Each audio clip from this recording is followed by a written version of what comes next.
DJ Sajan Sangam, DJ Sajan Sangam,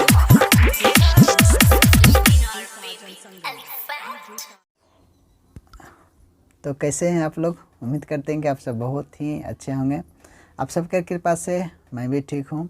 तो भाई आप सबके लिए मैंने फिर आज FLP प्रोजेक्ट लाए हैं, जो कि डिस्क्रिप्शन में दिया गया लिंक है, वहाँ से आप डाउनलोड कर लीजिए। और इसमें 4 स्टेप में पासवर्ड दिया गया है दोस्तों। उस 4 स्टेप पासवर्ड को आपको वीडियो में दिखाया जाएगा। तो गाइस चलिए हम वीडियो को स्टार्ट करते हैं। वीडियो स्टार्ट करने से पहले आपसे छोटी सी गुजारिश है दोस्तों, अभी तक हमारे चैनल को आपने सब्सक्राइब नहीं किया है तो जाइए जल्दी से। नीचे में लाल रंग का बटन दिया गया है दोस्तों, उसको प्रेस कर दीजिए। और बगल में बेल आइकन है, उसको भी प्रेस कर दिए, क्योंकि जब भी मैं न्यू वीडियो अपलोड करूं तो आप तक जल्दी से पहुंच जाएगा दोस्तों। तो चलिए वीडियो को स्टार्ट करते हैं।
DJ Sajan Sangam, DJ Sajan Sangam, DJ Sajan Sangam, DJ Sajan Sangam, DJ Sajan Sangam,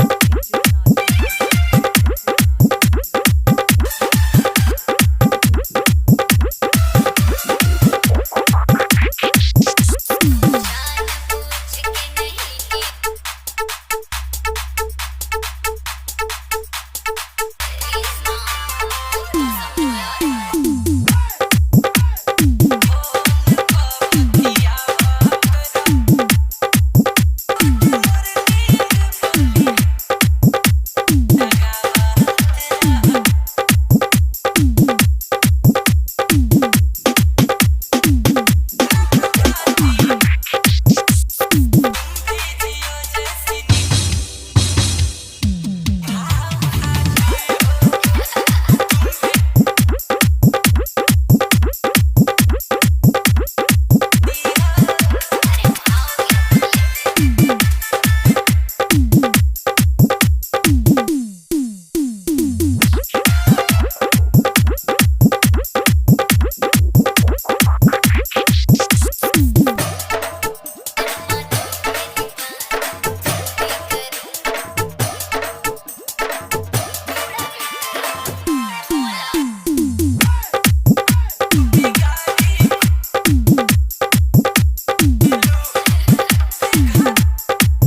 Sajan